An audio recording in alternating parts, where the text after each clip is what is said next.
This is HighIntensityBusiness.com with Lawrence Neal, helping you achieve your health and fitness goals. Become a great personal trainer and build your high-intensity strength training business. Lawrence Neal here, and welcome back to HighIntensityBusiness.com. Now, as you know, I don't normally do intros, but I wanted to do a quick intro for this podcast, just to give you an update on a few things and also talk a little bit about the upcoming podcast. So, as many of you know, I've recently done a rebrand. I've moved away from corporate warrior to high intensity business. Hopefully you agree that high intensity business is far more relevant in terms of topics we cover, which are high intensity training, business and lifestyle. So I don't just cover the business elements. I do cover all things high intensity training, exercise, protocols, diet, health, lifestyle, etc., etc. But corporate warrior, you know, has a sentimental place for me and maybe some of you, but it kind of lost its relevance. And I felt that high intensity business was far more relevant with the brand. And I was very surprised that highintensitybusiness.com was available and for quite cheap, actually, which really shocked me. So yeah, really pleased with that migration. And with the rebrand, hopefully you like the branding. It's still not perfect in terms of getting all the different platforms updated and consistent, but we are working through that and we'll get that up to speed soon. So yeah, I'm very excited about that. I'm really pleased that it's done. Corporate warrior bothered me for a long time. So thank you for your patience and support, and hopefully you like the new branding.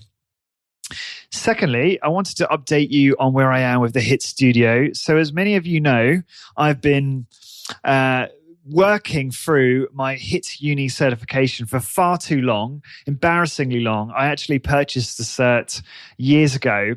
And Simon's always said to me, you know, Lawrence, when are you actually going to finish this certification? Actually, he's not really done that. He's been quite patient with me. But I've been saying that to myself. And to be honest with you, the podcast and membership service has always been the priority for me. And the certification's always been in kind of third or fourth position. So by definition, it's taken me longer to get through it, but I finally am at the later stage. I am about to take my exam, and I'm a little bit nervous, but hopefully I'll pass. And yeah, I'm excited to actually be certified under HIT Uni and have that credibility as well. But then also just start getting in the trenches a bit more and start developing a skill set and more experience in personal training. So with that, I am likely to join forces with someone locally here in Ireland soon and to start a HIT studio, but it will be a small part of a much bigger vision, which is his vision really, to build a, how do I say this, health center / software as a service business where HIT is just one component. There'll also be nutrition and other functions to really help people with improving their health span and longevity through lifestyle interventions, which is very exciting, very cool. It's exciting to be a part of that.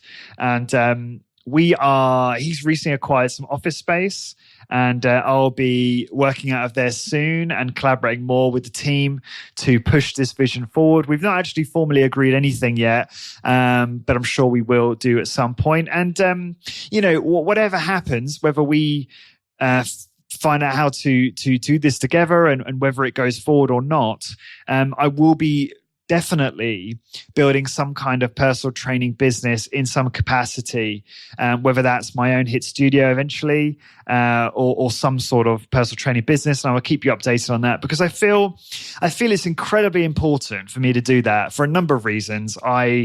Firstly, I just love this stuff and I enjoy training people, and I would like to spend some time every week doing that and just helping people get stronger and improving their health. And I want to be able to develop the experience. And I think that will bring so much more interesting conversation to the podcast.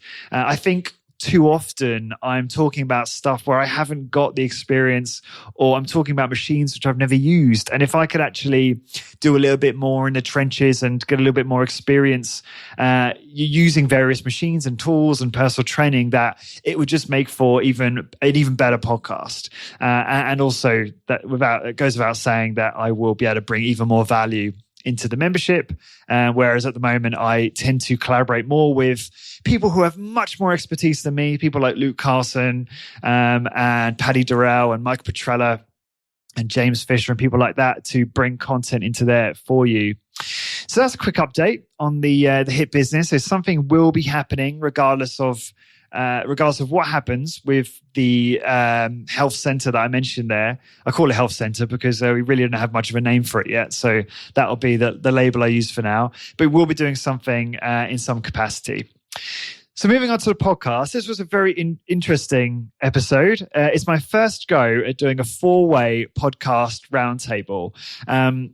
My guests on this podcast are Mike Petrella from STG Strength and Power in Ontario, Canada, Bill Crawford from Basic Training in Scottsdale, Arizona, and Dwayne Wimmer from Vertex Fitness in Philadelphia on the main line. And this was quite challenging in the beginning. It took us a while to warm up. I certainly could become better at sort of hosting and steering a 4-way conversation. But I think after kind of the 20-minute, 30-minute mark, we do get much more warmed up, and it feels far more natural, and we have a good conversation flowing. But with that being said, I encourage you to listen to this from the very beginning because there's just so much great knowledge and experience shared by all the guests. We do also have some minor audio issues, but again, they are minor, and hopefully they won't affect the experience for you too much. So this episode is all about the MedX medical machine line. These are some of the most incredible, well-engineered machines ever designed. There's 5 medical machines that we're going to be talking about. And they provide so much value to the personal training experience. And I feel quite strongly about this because I've used a fair few of them in the past, and they're just excellent machines. And I want to do what I can to promote them and to hopefully sell as many of these machines as possible and just generate more interest and a greater understanding of the value that these machines can bring to you and your clients. So this was a conversation rich with knowledge on the MedX medical line in terms of the application, how to use them as a personal trainer, how to acquire them, what resources you can use, why it's important to build your network and HIIT to look at where you might be able to purchase these machines, how much they cost, what do they cost in the secondary market? What do they cost brand new? And what's the future of MedX? What's happening in MedX right now? And what's the likelihood that you'll be able to actually purchase these brand new directly from MedX going forward? So that's it from me. I really hope that you'll enjoy this episode. It was really, really fun for me and the guys to record. And I just think it's awesome to be able to create something that really helps shed some light on and talk about and promote the MedX medical line of machines. So that's enough from me. I'm sorry. I know I've been talking far too long, but I just really wanted to give you guys a quick update. So without any further ado, please enjoy this roundtable conversation with Bill Crawford, Dwayne Wimmer, and Mike Petrella. Lawrence Neal here, and welcome back to highintensitybusiness.com. Today's guests are the founder of Basic Training in Scottsdale, Arizona, Bill Crawford, the founder of STG Strength and Power in Ontario, Canada, Mike Petrella, and the founder of Vertex Fitness Personal Training on Philadelphia's main line in Pennsylvania, Dwayne Wimmer. These gentlemen are some of the most experienced and skilled personal trainers in the fitness industry, and they all own and operate MedX medical machines within their service portfolio to help get great results for their clients. In this podcast, we're going to be discussing the MedX medical machine line, its application in personal training, and how to use it in a successful business model. It's basically going to be one of the most niche podcasts of all time, and I'm quite excited to dig into it. And with that said, welcome to the show, guys. Thanks for having us. Thanks for having us, Lawrence. That's my pleasure, and I really appreciate you all taking the time. So I want to kick this one off with a few definitions for those that perhaps don't know much about the MedX medical line. Bill, do you want to kick us off with answering this one? What are exactly the MedX medical machines? Do you want to just talk a little bit about the machines, the genesis, and maybe we can talk about some of the different types? Yeah, well, they're machines that really embody the philosophies of Arthur Jones, which was training muscles in isolation. And the medical lumbar extension machine was probably in my opinion, his greatest achievement. And it wasn't easy for him because he tried and tried and tried to figure out for a long time, with a lot of disappointments, how to isolate the paraspinal muscles, the erector spinae muscles in isolation. And, he invented a Nautilus back machine, which we later found out wasn't a back machine at all. It was more of a hip and glute machine. And when he finally went into reclusion and worked on trying to figure out how to isolate the paraspinal muscles, he was able to do that with an elaborate system of restraints that basically pushed the femur into the pelvic structure, blocking it so that when you do flexion and extension with your trunk, it totally isolates the contraction and the recruitment of the paraspinal muscles in the lumbar spine. So that's basically what it does. It is a machine that will diagnose, it will evaluate, it will strength train in isolation the lumbar spine. And of course, the cervical neck does the same thing. And in my practice, we find that so many people out there are deconditioned in the spinal column, and they have chronic pain, chronic problems, and these machines are used to address that. They also find, range of motion. They can establish values to see if the subject is above average, average, or below average in strength. It can point out a deficiency in the strength model, and which is usually directly related to an injury, either old or new, because the neural pathways will reroute around that injured muscle tissue to protect it, but it gets deconditioned, and then it doesn't do its job of supporting the bodies of the vertebrae, and they come down on top of each other, providing pressure on the disc. The disc bulges, touches the nerves, and then those nerves light up the muscle, and the muscles go into a spasm, which closes off oxygen, and that produces pain. So we use the MedX machines to address all of this, and we find that when people come in with a chronic spasm, just moving that muscle back and forth in isolation will provide an influx of oxygenated blood, and in most cases will immediately relieve the pain. The other thing that it does that we found very helpful, which we can address later, is helping to identify your dominant fiber type, whether you're fast twitch or slow twitch. And when you're doing personal training with these people, that has everything to do with it, because it shows their tolerance for exercise and their tolerance for frequency of exercise. Thank you for that, Bill. Really appreciate you just kicking things off with that. Just for those listening who don't know, and I actually don't know this, which is a little embarrassing. So there are some MedX. So there is a difference between a MedX medical lumbar extension machine and just a standard MedX lumbar extension. So what's the difference between the medical and the non-medical, if I've got that correct? Are you asking me? Yes. Sorry. Yes.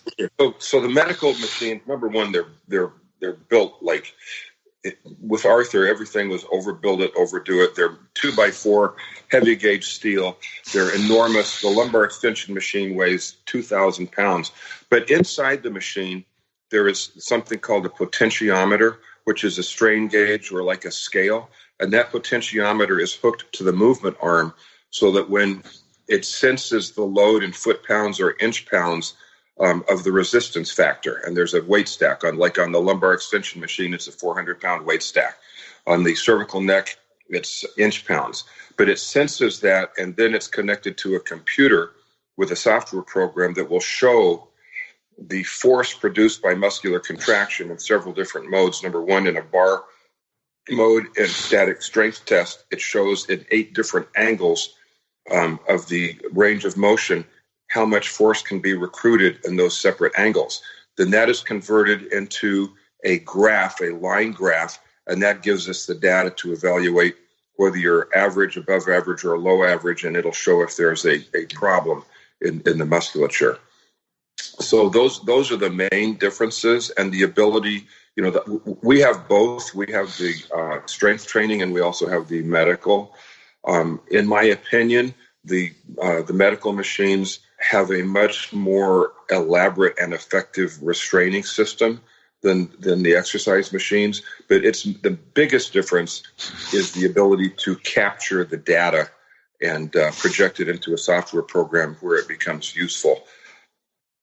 That's excellent stuff. All right, Mike, do you want to, as someone who's got in my mind, probably one of the most vast collections of machines, what is the list of MedX medical machines that are available out there, albeit not easily available in some cases? So there were 5 that made up the whole medical collection. Bill's already talked about the lumbar being the one of the greatest note. I believe Arthur sold the most of them. And then he also briefly touched on the cervical extension, which, again, normally those were the 2 that you've seen in most facilities. They kind of got paired off, and they were very expensive. And then there are 3 others were torso rotation, which was by far the biggest of the 5 and the heaviest. And the restraint mechanism on that was pretty crazy because you had to not just restrain the pelvic bone down, but you also had the person restrained so they couldn't tilt left to right, they couldn't tilt on an angle away from the actual turning of the movement arm of the machine. And then they had a rotary neck, and this was a little bit different than the Nautilus version because the Nautilus version was infometric. You used your hands or the strength of your arms to create the resistance. This actually had a weight stack, and it had a range limiter on it. And then the last one that Arthur made was the knee extension. And you could do extension dynamically, but you could actually do the static testing both for extension of the quadriceps and flexion of the hamstring. So there was 5 of them. 5 in total. Yes. Yeah. Cool. Yeah. Sorry, you cut out there a little bit at the end there. I was just clarifying. Yeah, I remember using the medical knee extension at Southampton University with James Steele and James Fisher, which was a very challenging workout, shall we say. But yeah, no, some excellent machines. Dwayne, curious, what pieces do you have in your facility from that list?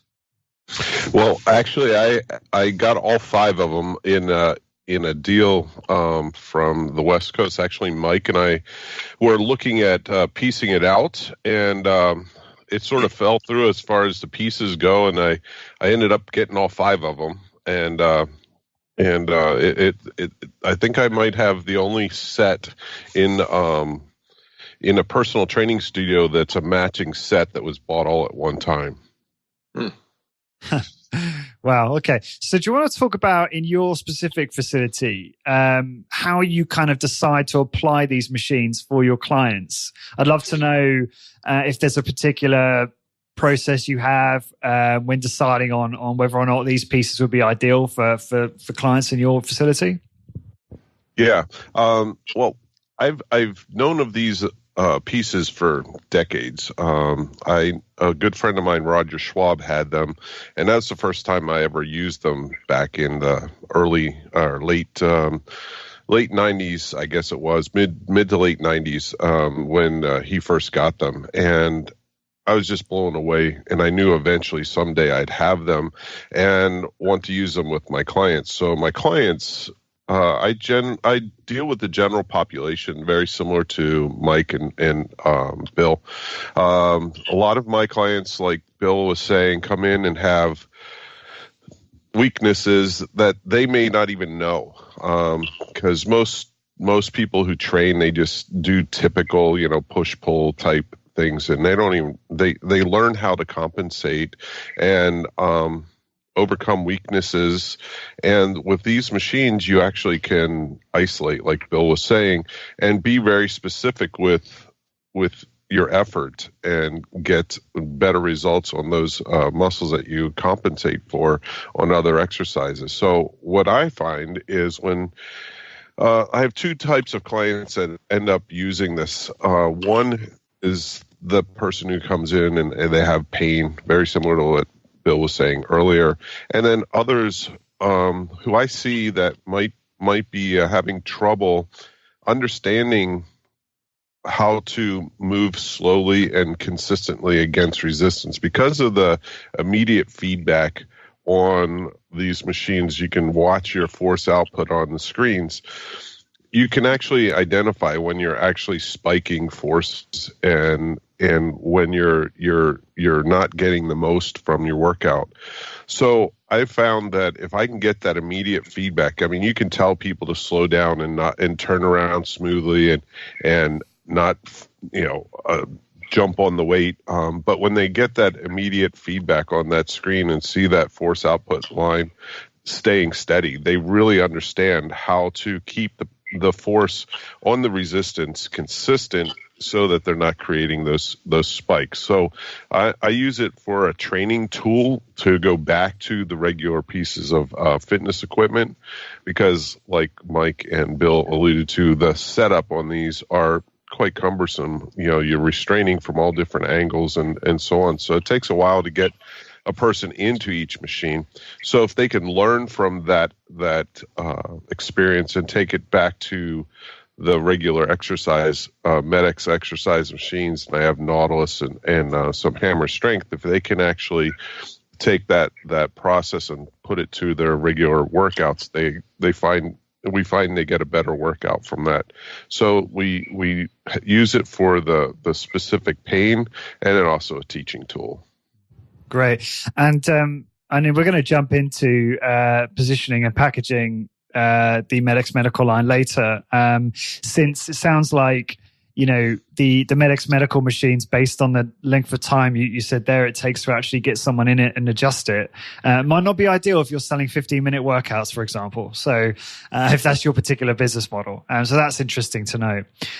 In terms of the application, and again, another question for you, Dwayne, on this.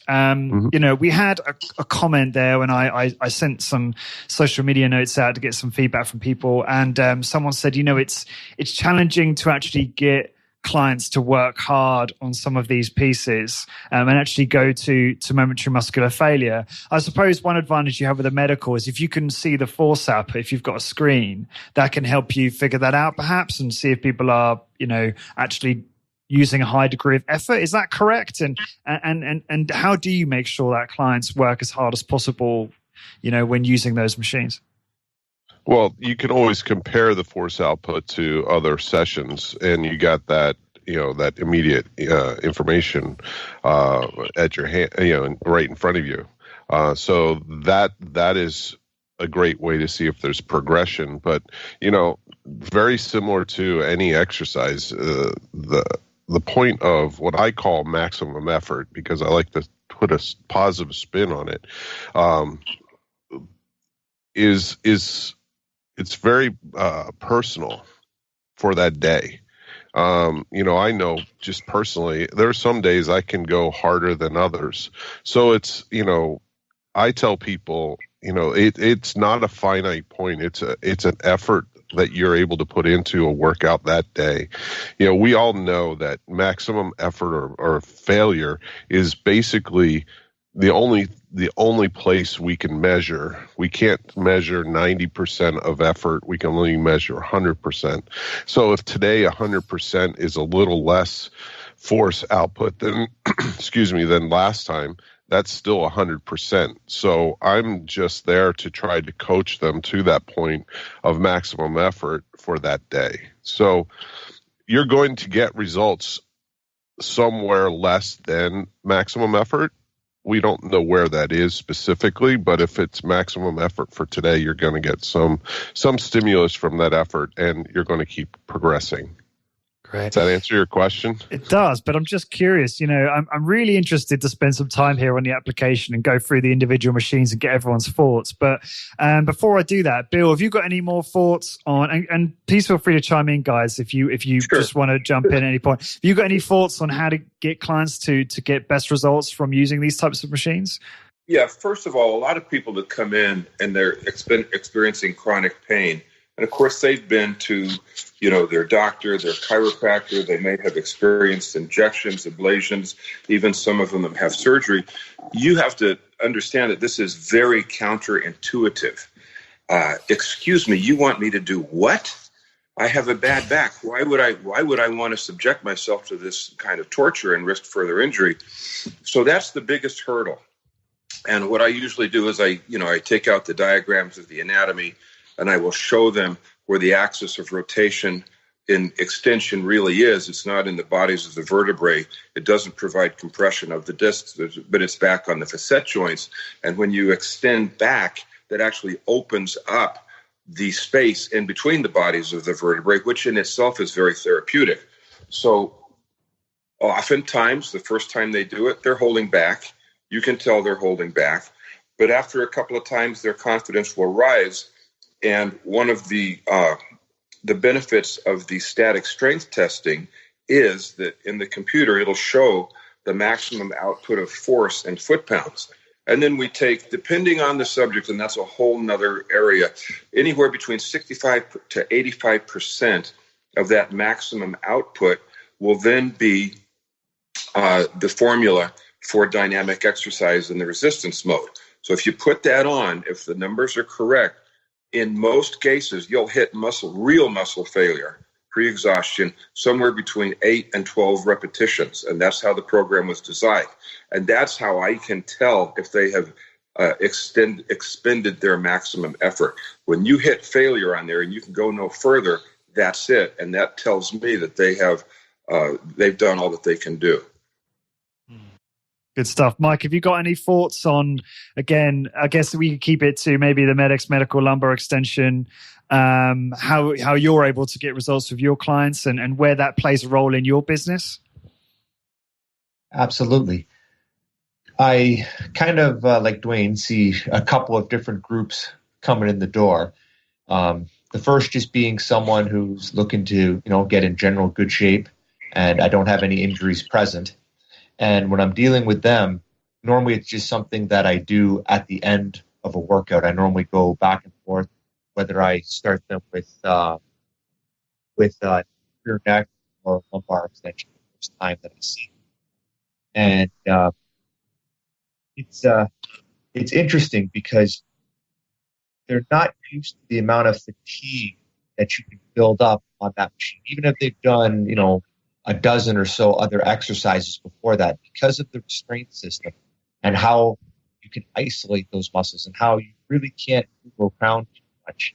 At the end of the set, you really get an appreciation of the fatigue that you can build. Now, if I got someone coming in and they do have an injury present, and specifically the spinal. Okay, so I want to go through each of these machines, some of which I haven't used myself, and I've only seen perhaps videos online, and I'm just curious of where they might be applied. I think we've kind of covered the lumbar extension to a degree. Now, talking about MedX medical neck rotation, and I guess I'll direct this one to Dwayne to begin with. I was watching Simon Shawcross use this machine in Mike's facility, and the first thought that came to mind was, what a great machine to help with checking your blind spot when you're driving, right?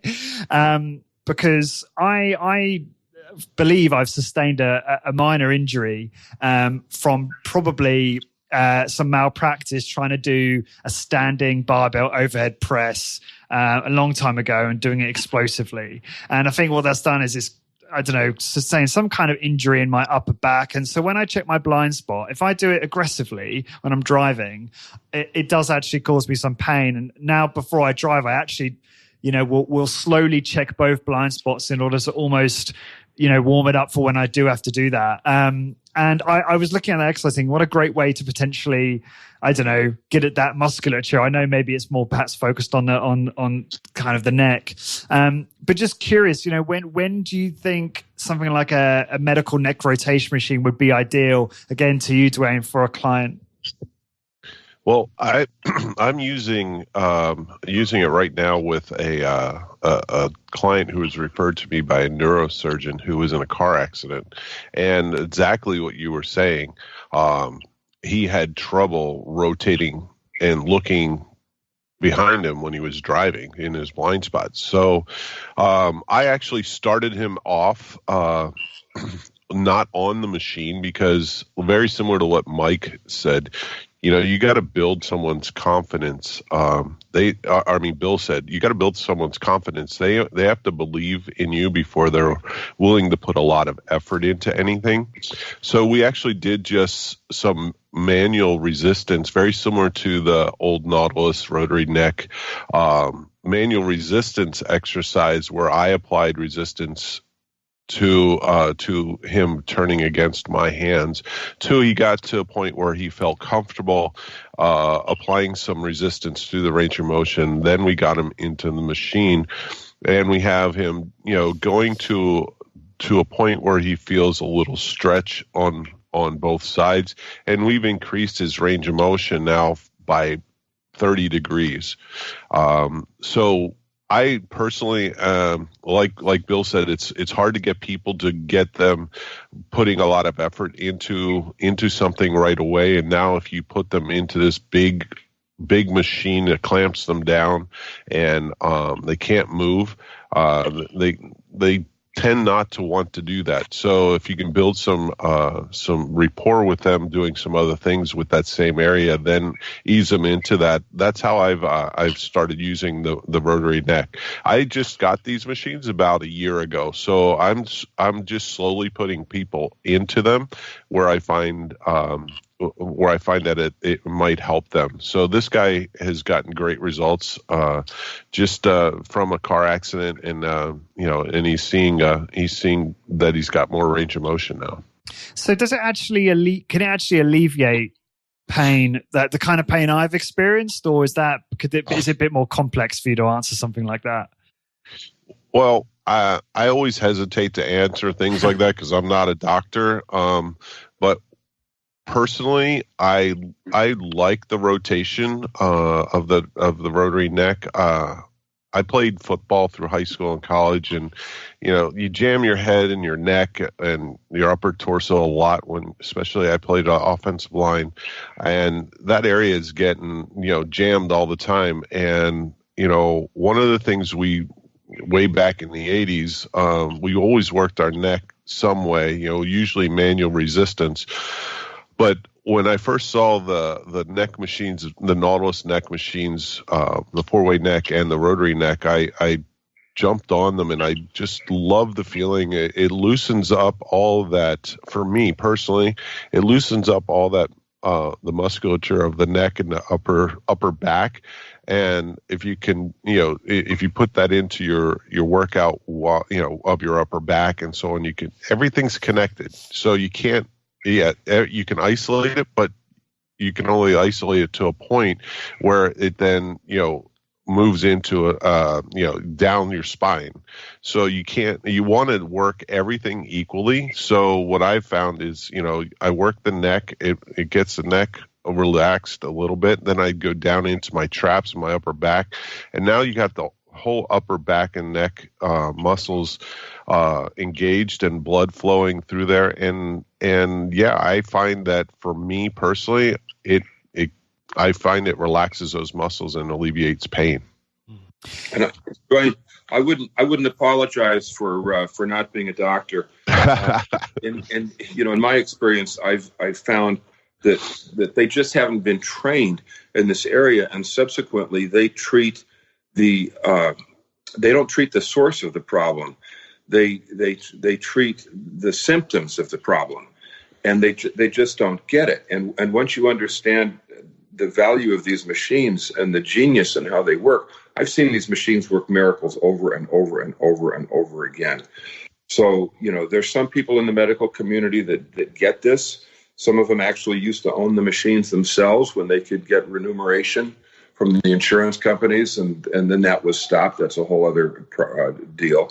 But these machines are the best tools available anywhere. And if you've read the book Crooked, this gal goes into extensive research and investigative reporting on all of the different spine and neck treatments that are available out there. And the conclusion is that 80% of those treatments are failures. And of course, she gives the medical MedX machines high praise. In the past, I've owned all 5 machines. I've found that, for the application that I'm using now, that I primarily use the lumbar extension and the cervical neck. I'm actually kind of looking around for the other 3. I'd like to get them to add back in. But if you've been to my facility, you'll know that my biggest challenge now with all the equipment I have is trying to find them, or find a place for them. There was a time where I was buying these machines directly from Arthur and putting them into containers and bringing them over to Europe, all 5 of them, and we would set these up in rehabilitation facilities. And Martha Gilday from MedX would fly over and interface the computers to whatever language we were using. And that was great, but these were specific rehabilitation centers that were more medical than exercise. But I think all the different machines are valuable.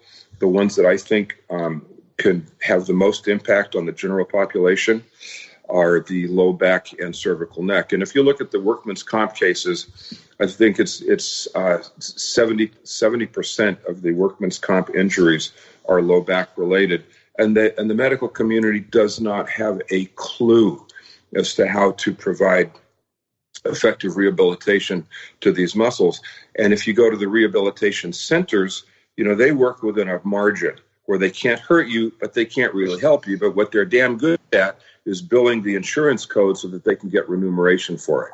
And it's just a sad state, because the people that are familiar with the medical MedX machines, they know they are so far superior to every other type of treatment that's out there.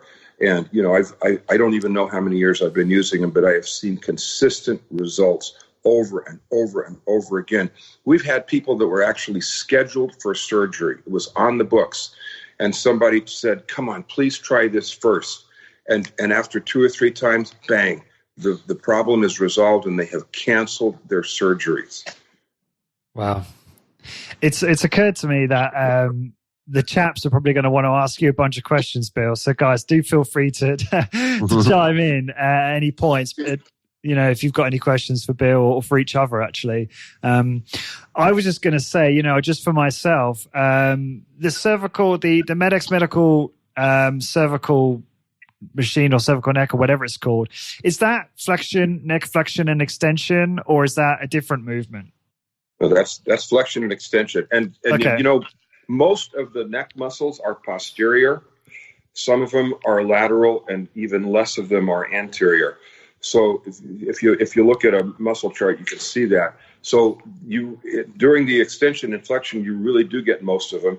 And in our facility, we also have the old Nautilus rotary neck machine. And like Dwayne was saying, that is both the MedX and the Nautilus is a very effective tool in retraining those muscles that have been guarded and locked up for years, so that you can increase your lateral movement. Both of them are very, very helpful in that regard. Yeah. But what I would just be concerned about, and I guess I'm thinking, someone's out there potentially listening to this, thinking about procuring 1 or 2 or maybe all of these machines. Is there much value in having both the cervical neck and the neck rotation? Is there not a fair amount of overlap there, or am I incorrect? Oh no, I think there's tremendous value, because you're able to treat the whole spinal column. And many times, the lumbar is one issue and the cervical neck is another issue.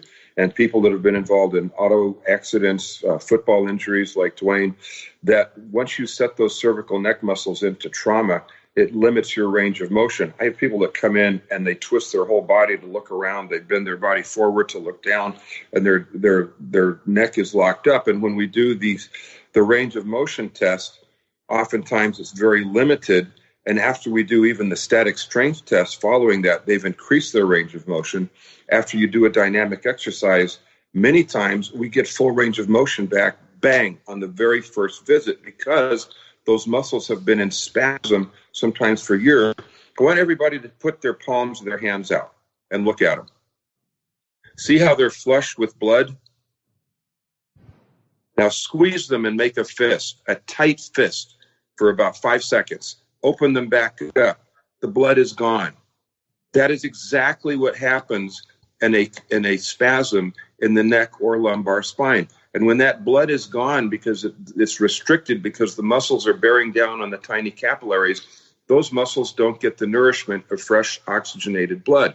What happens then? It's just like a heart attack. If your cardiac muscle isn't getting the nourishment of fresh oxygenated blood, it goes into a cramp. That's a spasm. And that produces pain. Same thing happens in the cervical neck and the lumbar spine. And then the worse it gets, because people train themselves not to move it, not to have any muscular activity. And so then you get deconditioned atrophy, but the spasm stays in there until you force the isolated contraction of those muscles. Boom, then in comes the blood and you get immediate therapeutic relief. This one's open for anyone, actually. And I guess it's a final question I'll ask on the neck rotation or the rotary neck is, how much more effective is the machine versus, I do a time static contraction myself using manual resistance with my hand. So I'll push into the side of my head. And I've got to say, it's not really resolved the issue I explained earlier about the mild pain I might experience when checking blind spots. So is this much more effective than that? And I'll open that to anyone who wants to answer it. Well, I found that, a static contraction are great. I found, and I did in the research have supported, when you do a static contraction, you're only going to get benefit from a short range of motion. So when you're working dynamically against resistance through a full range of motion like this, you're going to get results from at different angles. Where a static contraction at one angle only provides a result for a minimal range. So when you go through a full range of motion, you're going to be able to increase that flexibility to a functional level, and then you'll actually strengthen the muscle through that range of motion. So I definitely think there's a benefit to doing rotation as well as extension. And I might add further to your point, Neil, the medical rotation machine, as with all other MedX machines, you're able to qualify it and quantify it and have a permanent record of the results of that particular exercise or test. You can't do that with the other methods that are out there. And that is so valuable because you can measure progress. Like Arthur said, you cannot improve what you can't measure. And I think these machines are the very best out there for being able to do just that. Cool. Yeah, just an interesting side note for that, Lawrence. I find that when people come in and they have a neck injury, I'm not exactly sure why it is, but they will either be able to do rotation or they'll able to do extension. But at first, they're not able to do both. So one of the tools becomes superior to the other in the early stages of the rehabilitation. Interesting. Okay, so shall we move on to the rotary torso? Mike, you touched on this a bit already. It's not something I've used before. What type of muscles are we stimulating with the rotary torso? What's the sort of target musculature for that? And I'd probably open that one up to Bill to start with. Well, there's white papers that have been done, real studies, and we have been able to show that scoliosis can be improved and reversed using the rotary torso machine. And that is huge. That's significant. As long as, we have to remember that the bones, that's not what holds the muscles or the body up. It's the muscles that uses the bones as a framework. And so often these chronic spinal conditions, including scoliosis, is because of deconditioned musculature and the muscles aren't doing their job. And as long as there's not a deformation of the skeletal or there are not fusions that have been produced because of contact with the skeletal bones, you can really have an effective result on reversing scoliosis with these machines. So, they're still recruiting from different angles the thoraces, the iliad, the multifidi muscles of the low back, but the rotation in the thoracic spine, I think, is something that is very useful and very beneficial with the rotary torso machine. Okay, cool. Dwayne, do you have any thoughts on when I know, again, I appreciate when you had that's machines for a year, but have you, just curious to know how you've been using the rotary torso in your particular facility for clients? Well, I have both the medical rotary torso and the MedX fitness line. And what I find, because of the restraint system in the medical line, you can get a better isolation of rotation because you're not able to use your arms to help move the movement. Where in the fitness line, your arms are helping to restrain your upper body into the machine, and people tend to learn how to do movement versus contract muscle. So what they end up doing is they try to involve their arms and shoulders to overcome the resistance, and it limits the benefit of the rotation around the spine. So again, I go back to it. I like these machines as teaching tools back to take people back to the fitness line, as well as the rehabilitation aspect of them. Yeah, now that you say it, I have actually used a non-medical version of the machine, so I am actually familiar with that. But it's just, I actually struggled with it for the reasons you explained there, in terms of using other, body parts to stabilize myself in the machine and help with the exercise. So it sounds like the rotary torso, the medical version is, fastens you in pretty strong there. Mike, I know you had some. Mike's just been trying to sort out some feedback issues there. Do you have any thoughts on? We've been talking about the MedX medical rotary torso machine client application for clients. Do you get much use of it at your facility, and do you find it to be very beneficial? We actually get a lot of use out of it, and I find that when you put someone into it, you almost have to explain it to them as it's an ab machine.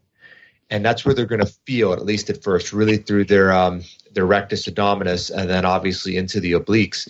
But when you keep your posture proper in it, and it's very easy to do so on the medical version, it's a little bit tougher to do it on the core version.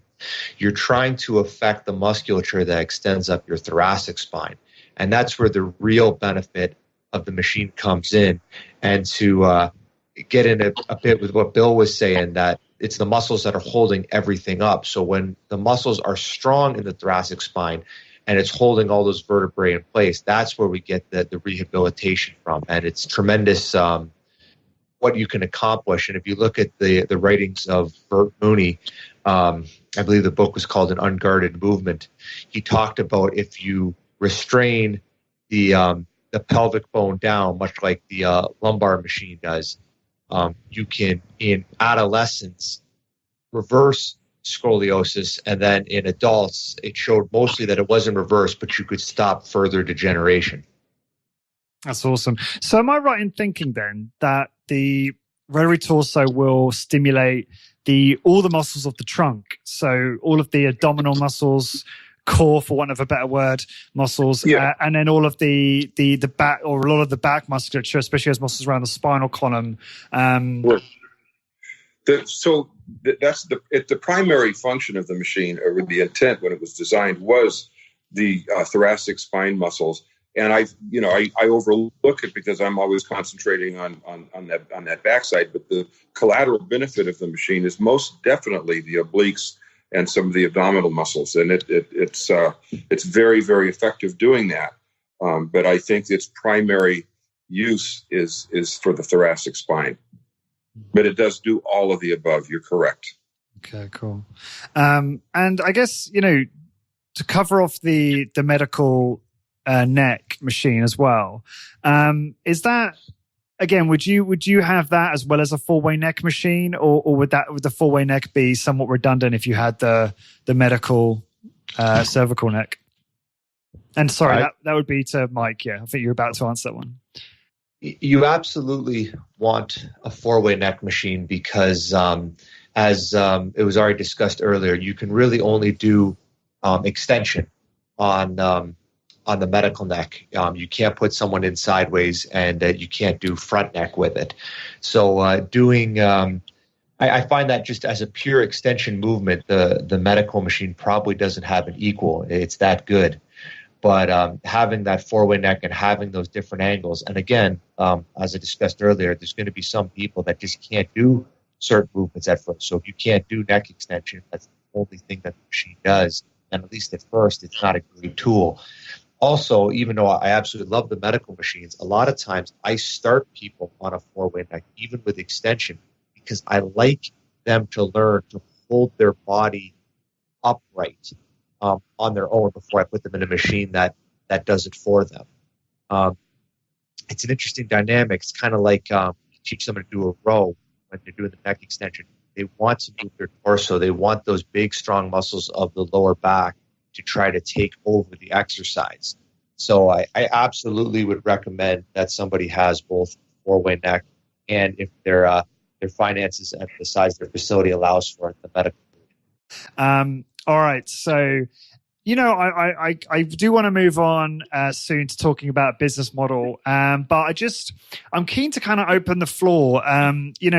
Has anyone got any further thoughts on the machines in terms of application for personal training? Yeah, go on. I do. I agree with Michael that one machine doesn't do what the other does. You have to have both. But I would say that what I have found to be safe and effective is using the medical machine in the beginning, because number one, you can operate their extension within the predetermined range of motion that you've already set. And then because when they're in the exercise machine, you have to have, as Mike said, and it's a good tool for training, but it's up to them to stabilize their thoracic spine so that they get the extension of the cervical neck. And in some cases, they're not doing a real good job, and you can have movement of the thoracic spine, which can result in impact force. And impact force is where injuries come from. So I feel much safer, and for the benefit of the client who might be in chronic pain, to use the medical machines first, because it's so controlled and it's so safe, and the spine is stabilized. They can only operate within that predetermined range of motion, and with exactly the right way. So that's what works for me. Anyone else got thoughts before we move on from talking about application personal training on these machines? Dwayne or Mike, do either of you have any thoughts you want to share on this? Well, like I said earlier, I tend to start people off with just movement against no or limited resistance, because I want to see what they're capable of doing, what they're comfortable doing, and then slowly progress them to working harder. I think that we all have slightly different approaches, and they all work. We're all helping people get better at, stronger and healthier.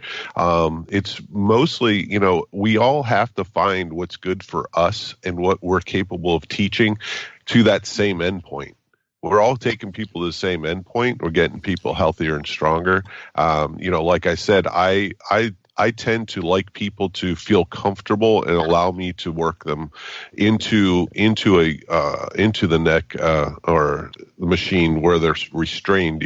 I have them first just sit and move their head front and back and side to side to see what they feel comfortable with, and then my first level of a resistance, if they're capable of doing it, is I lay them down on their stomach and lift their head, and then I lay them on their back and lift their head to the front, just to see if they're capable of doing any type of movement against resistance, and then I'll slowly work them up into the machines. But to Bill's point, those modalities, you have no permanent record of what kind of resistance they're capable of working against, which I think is the downfall of that. But the primary reason I feel comfortable with it is I'm building rapport, and I'm showing them that I'm taking them along the process, that they're capable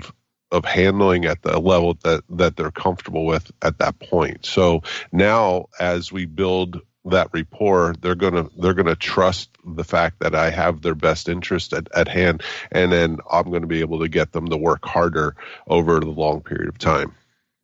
Yeah, well said.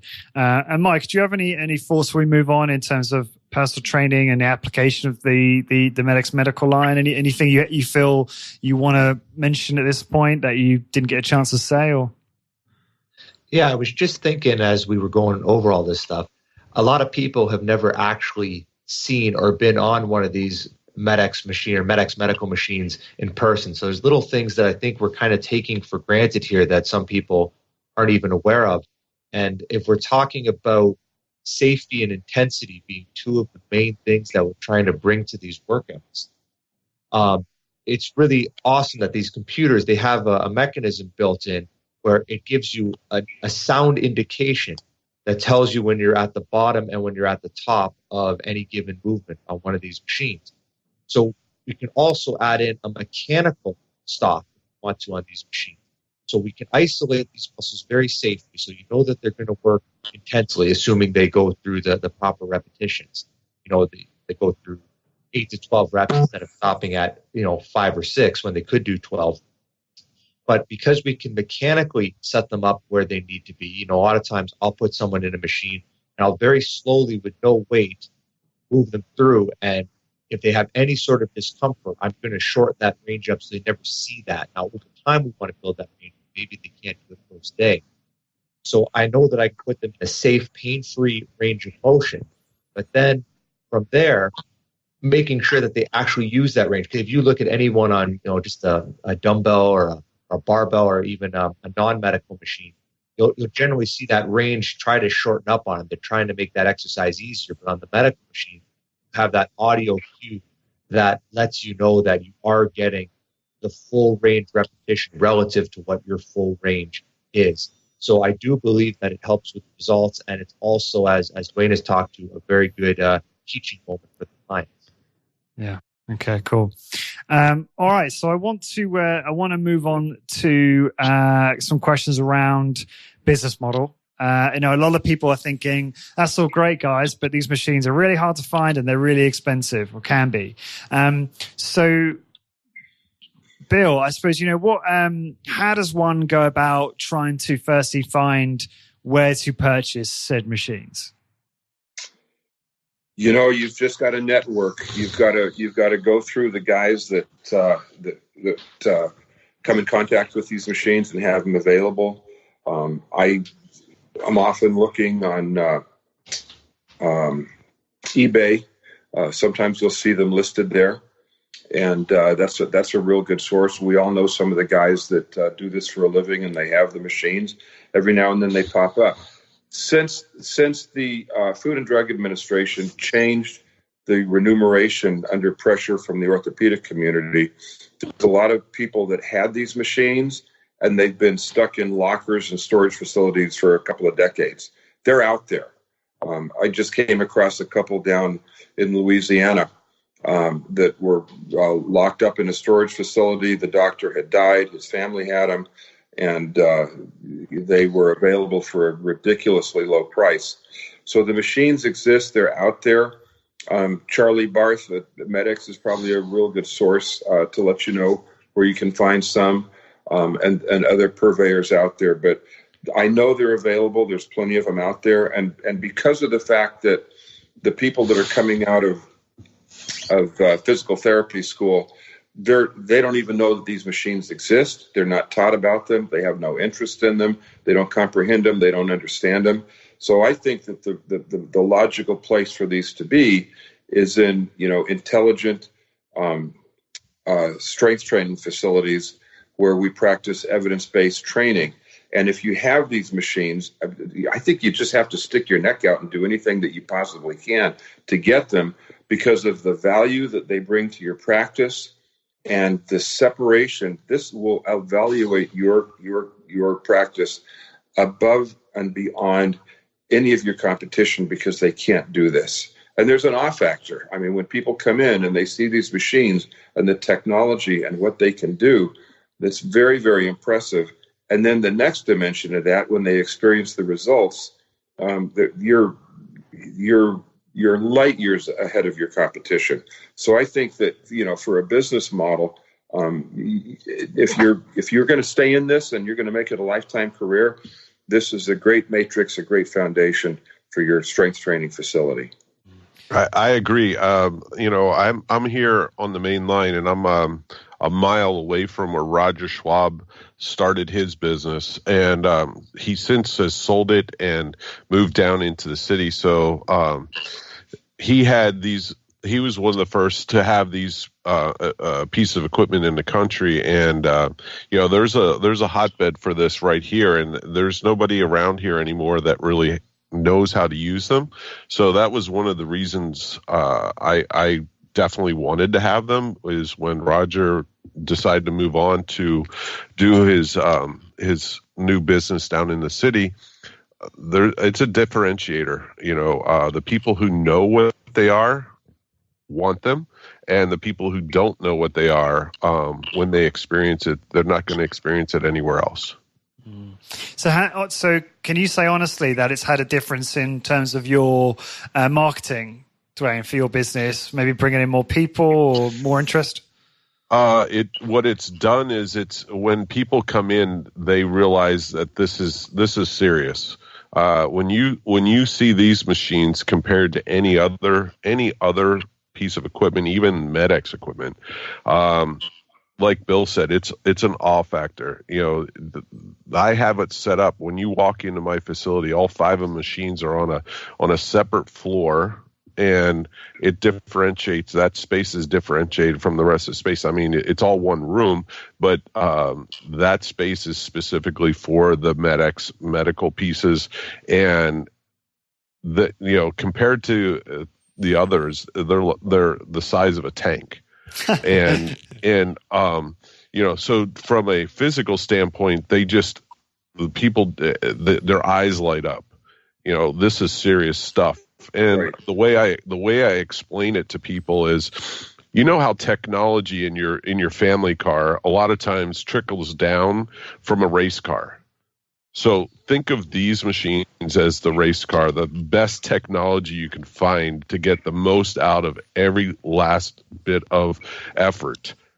And the things you've learned from that, you could afford to put into your family car, is what you get in the fitness line. But these pieces of equipment are the race car. These are the best pieces of equipment ever made and ever sold, and you're not going to get better results from anything else in these movements, no matter where you go. Right, and these people that have come into your facility, I might add, they've been to your competition. In many cases, the competition is a place that has a concrete floor, a few rubber mats, truck tires, kettlebells, and ropes. And they walk around the corner and they see these machines, and oh man, this is so overwhelming and so impressive. Then when they find out how much they cost, then that gives you even further separation, and they know that you're serious about what you're doing. And your efforts to bring them to a higher level of fitness and help them with their rehabilitation issues. Yeah, I love this, because I think a lot of people are turning to some newer technologies out there for differentiation. Things like ARX and similar machines. And I'm a fan of ARX. I think it's got great applicability. But there are other technologies that I'm more skeptical about, and I feel like they're a bit more perhaps gimmicky than they are, in terms of their ability to really add value. And it's what I like about the medical range is, like you say, it's an incredibly effective machines, and they help you stand out. So that's a nice way of, trying to differentiate your business. Because I think otherwise people are kind of turning to, as I said, some of these other technologies that might not be as, efficacious. So that's just what I wanted to say on that. But Mike, do you have any thoughts on, what the guys have been saying on this? Yeah, I've been saying for years for people in our industry that I've talked to, and I guess have asked me a little bit about my facility and the growth of it, that I don't think that there's any single piece of equipment that has caused more growth just strictly on the business financial end of things than the medical lumbar. And it's really a case of you get somebody in, like Bill's talked about earlier, and they've had back pain for, a year, 5 years. I've seen people have had lower back pain for over a decade, and nothing has helped them. And then all of a sudden they get on one of these machines, and they really are a miracle tool. All of a sudden they're pain-free. All of a sudden their quality of life goes up.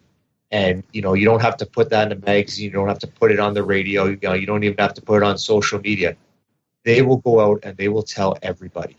Exactly. And at least in my area, and I'm sure it's probably the same in Bill's area in Scottsdale. And Dwayne is going to get this wave soon because he's only had it for a year now. But people come to me because I'm the guy that's going to fix their back. And they don't necessarily have to know what MedX is. When they do see the machines, as it's been alluded to earlier, it is quite impressive. You're like, holy crap, what is this massive amount of steel I'm looking at? But because they've had their friends say, look, nothing else has worked for me, and this has been a revelation for my health and well-being, I've had more people come in the door than anything else I do. And, we do neck rehabilitation, we do body transformation, we do athletic performance increase. I mean, if you can think about it, we probably have tools to do it, and we probably cater to that kind of client. But nothing has built the business more than the MedX medical. I'd like to add to that, if I may. Go for it. What Mike is saying is absolutely correct. So we have separated these machines out now, and we offer them on a separate price basis. That people come in just to use those machines. So one of the things that we've done is we have an A-frame sign out front of our facility, and we're right next door to a great big health food store. And it says, "Stop back pain now."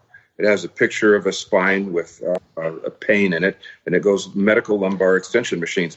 We have had more traffic generated from those signs than anything I've ever done in the past.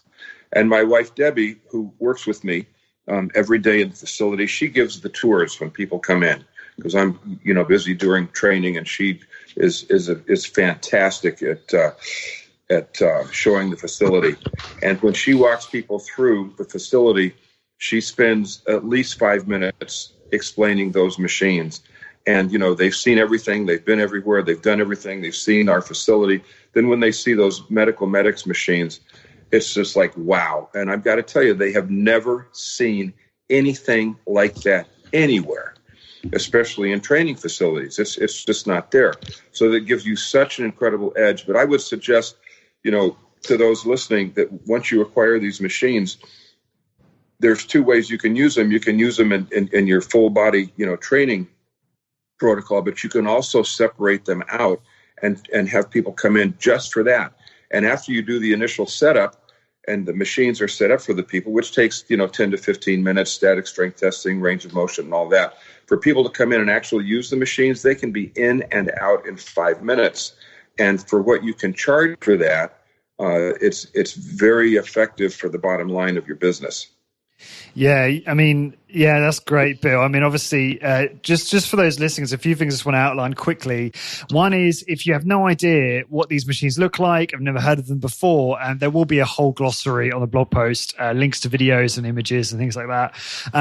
But also, just on your point there, Bill, you've done a great job of making your services very a la carte. And I'll just link to what you're saying there on your website so people can see, how you kind of sort of package these types of MedX medical services in your menu of services, which is a great strategy to generate more profit in your business for sure. All right, guys. So where are we? Okay, knee extension. I forgot to talk about that one, didn't I? As Dwayne kindly pointed out to me. So what? I guess starting with you, Dwayne. Talk to me about the MedX medical knee extension. How have you found that to be very useful since acquiring it? What sort of role does it play in your business at the moment?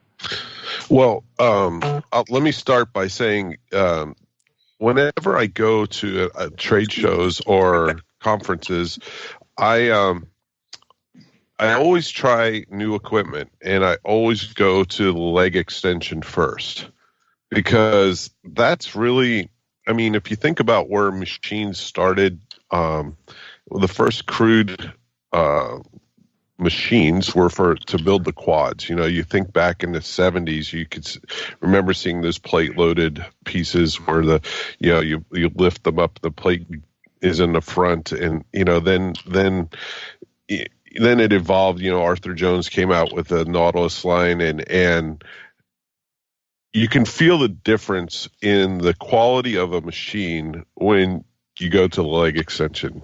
Most of them are bad at best. But when I first got on the medical knee, it was like nothing I'd ever been on before. Even the Nautilus machine, even the MedX fitness line, the smoothness and the strength curve in that machine is unlike anything else. I was visiting with Roger Schwab. I'll go back to him many times because that's where I first was introduced to any of this equipment. I got on there the first time when I worked at a health club about an hour from here. We went on a field trip, and I got on this machine and we did the fiber type testing on this, and I was blown away. The feel, the strength curve, the complete fatigue of the range of motion is unreal.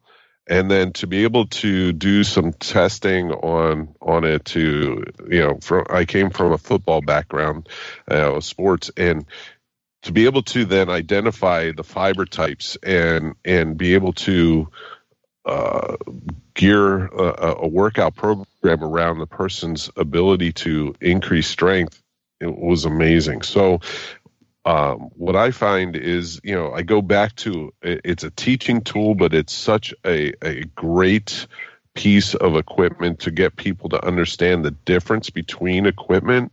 I have people who come into my facility before I got the medical equipment, and they realize right away the difference in the equipment once they've tried other things and tried the MedX stuff. And that's sort of the feel I have from the medical line, is it's just so superior to the ability to strengthen the muscle through the range of motion to anything else you can do. So, I'm looking forward to it. I have a couple people who have some meniscus issues right now, and they're going to get surgery on them. I'm looking forward to putting them into this and pre-testing them and then post-testing them through it to see how they progress. Mike, you said you had a good story for the knee extension machine, I believe. Is that what you were referring to?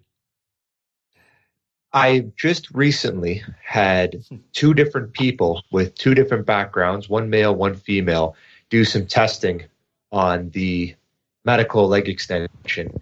And it just goes to show how powerful the data in these machines can be, and in some cases, how destructive some of these other medical procedures can be. In both cases, the male was an athlete. He was just in the other day. He's a football player at one of the major universities. And the female, she's a power lifter. They both had complete tears of their ACL. and they had to get the surgery, of course. And what we did was we tested the strength around their right and left knee, because you can do the machine with both legs if you want to, but you can test both legs independently. So in both cases, of course, the knee that had been worked on, had the surgical procedure on, the quadricep and the hamstring were weaker. Now, in the gentleman's case, it was 11 months post-surgery. So when we tested the quadriceps, it was a little bit weaker on the side that had been operated on, but it wasn't unbelievably weaker, maybe 5-10%. Whereas with the lady that I trained, she is not that far along in her rehabilitation, and there's a greater discrepancy, but we can positively affect that. But interesting enough, and I was actually unaware of this with the surgery, but they actually graft part of your hamstring to complete the ACL repair. And when I tested their hamstrings, even in the gentleman who was 11 months into his rehabilitation, we seen a much greater discrepancy in strength between the left and the right. So the surgical procedure, I understand that it has to be performed once a tendon or a ligament's been torn clean through. It does have to be reattached. But because they're taking parts of the rest of your body and using it, that is now open for injury. So realistically, in both cases, and one of them I train all the time, the other one just came for a visit with another strength coach, we're going to have to do a lot of hamstring work that is done just left or right.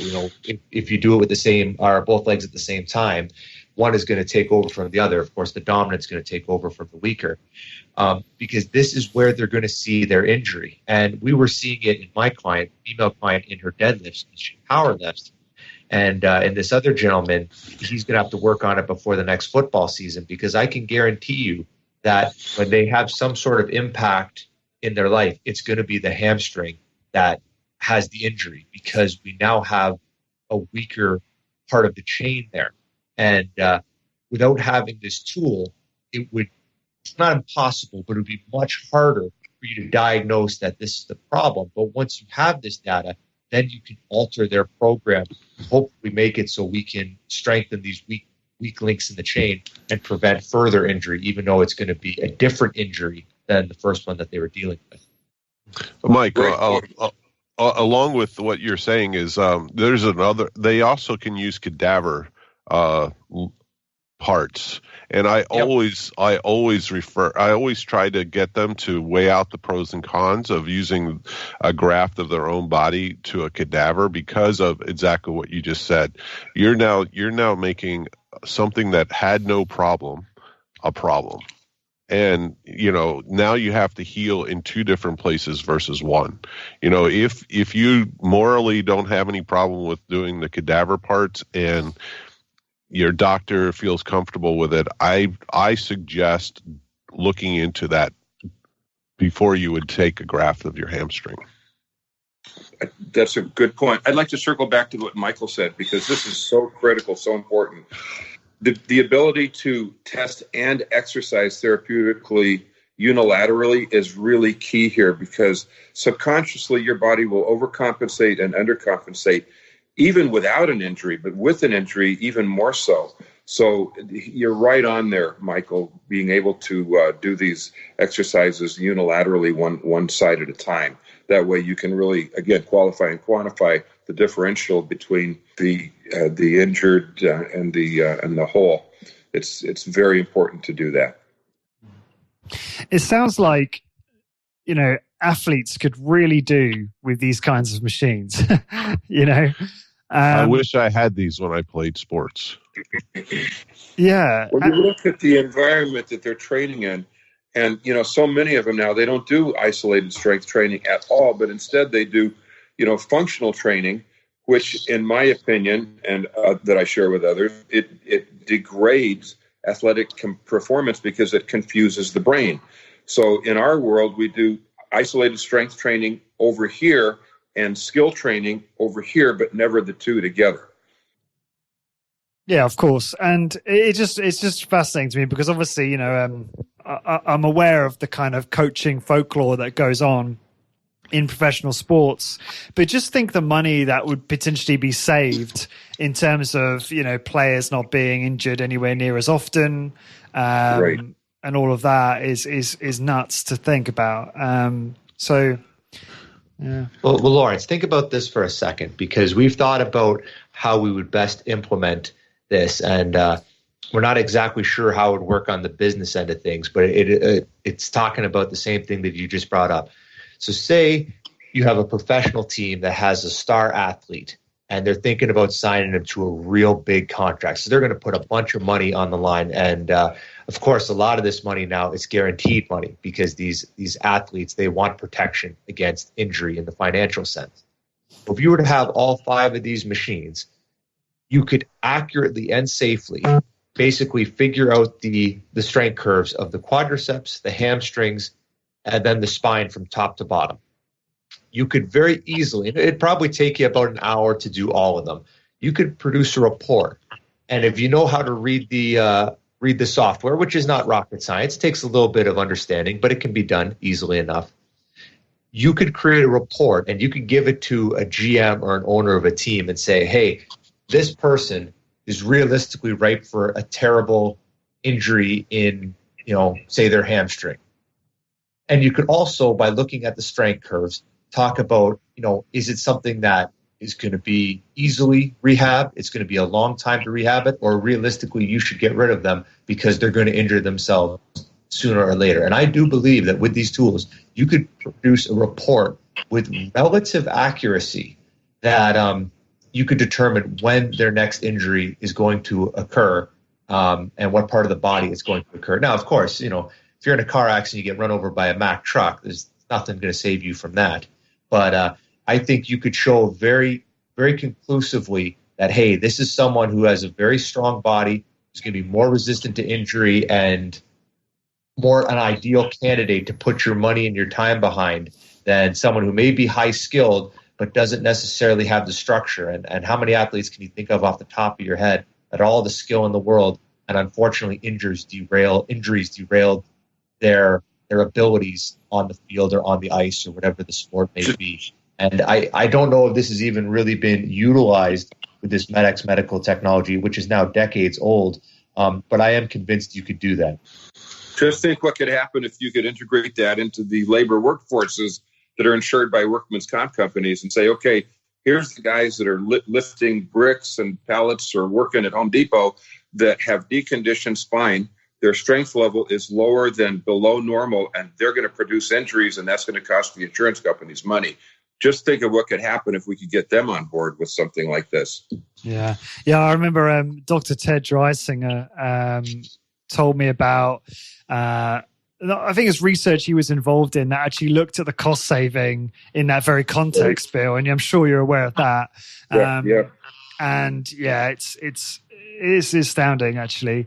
Do you know, just on the software, because I know that these machines, require specific software to be able to provide all this data.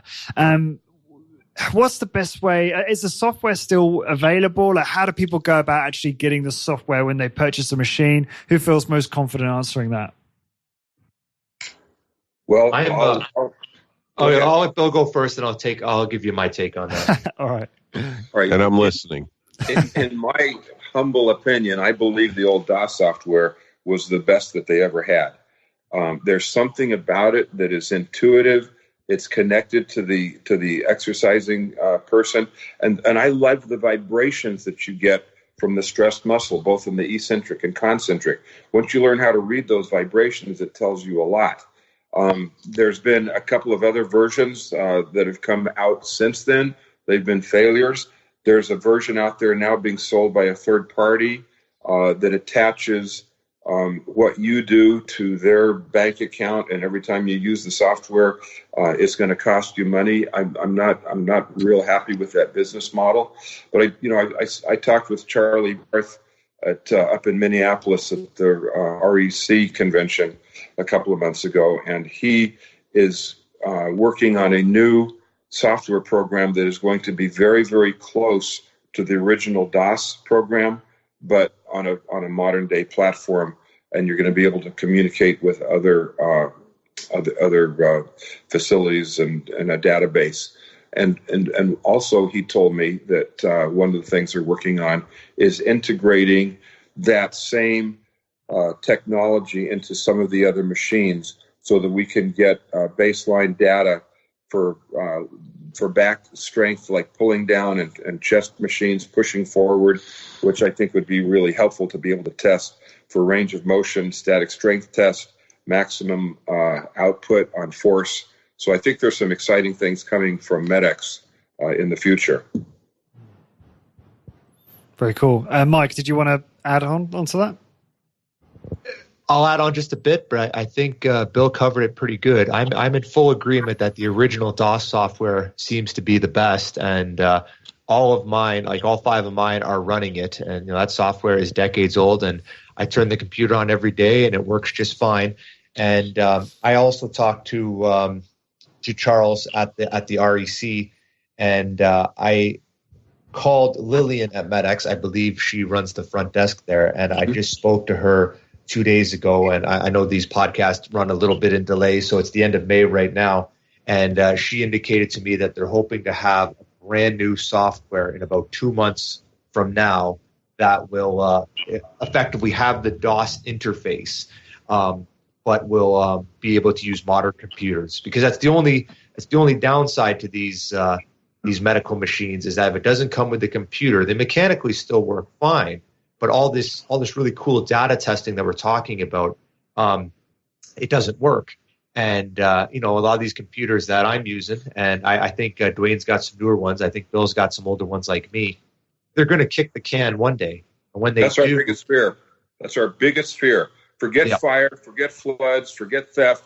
It's that computer crashing. Oh my God. Yes, it is. Mike, I didn't know if you wanted to continue there or you were finished on your point.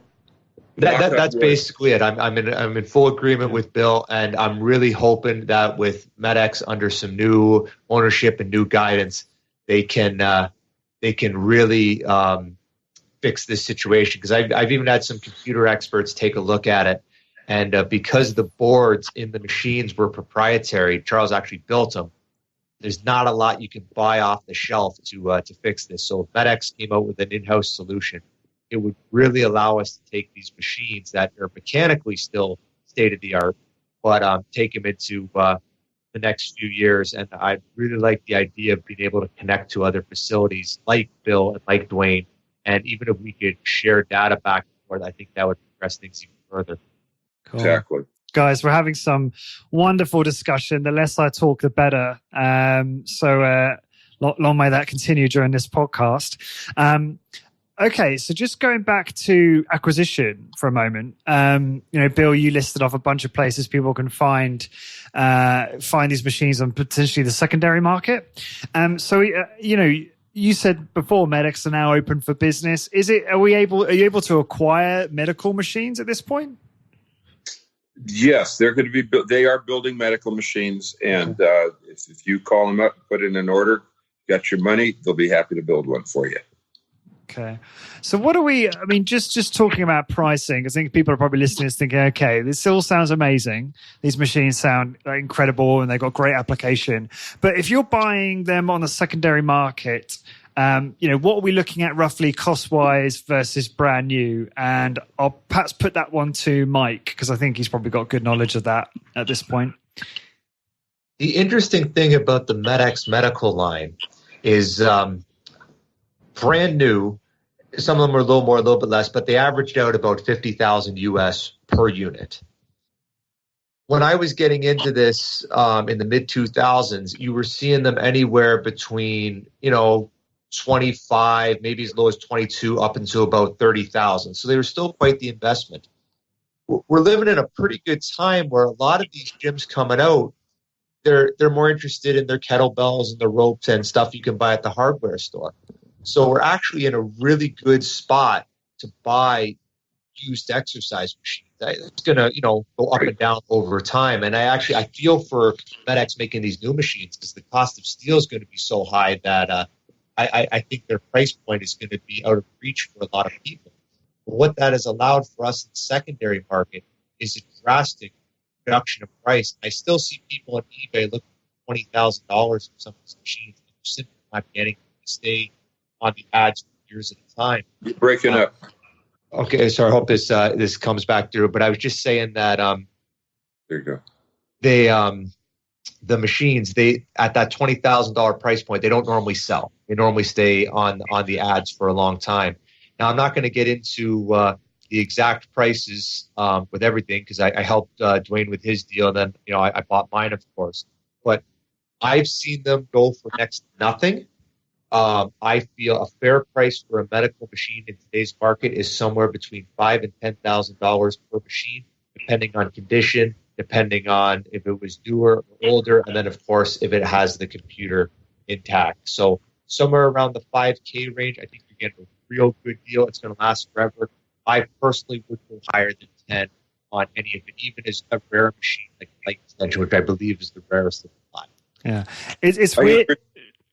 Go on, Bill. Sorry. Michael is spot on with his pricing. If you're really, really, really lucky, you might be able to find one that is worthless to anybody for a few $1,000s, but you're going to pay anywhere from $5,000 to $10,000 a piece. So it's all relative, though. And if you can't find them, and someday they start building them and they're $50,000 a piece, look at it like a car or anything else. Okay, great. How do you want your money? Go out and lease it. Get a loan for it, because it's going to add so much value to your business. It won't matter what you paid for it at the end of the day. Yeah, that's a really good idea, Mike. It's quite amusing. You start off really clear, and then the longer you speak, the quality starts to deteriorate. But don't worry. I'll try to keep my answer short. well, it's fine, because I think we got the essence of what you were saying on both of those points there, so that's fine. And Bill summarized quite well. All right, so I feel like we perhaps covered costs. Would it be appropriate at this point to talk about some of the people out there that people can contact whose job it is to kind of act as the middleman between them and the secondary market? And I'd open that's a tough question to answer, Lawrence.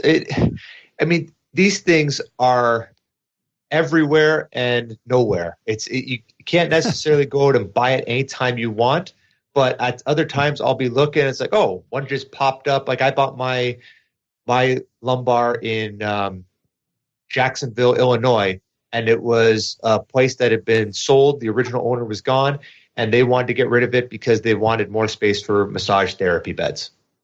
And I think that's absolutely ridiculous.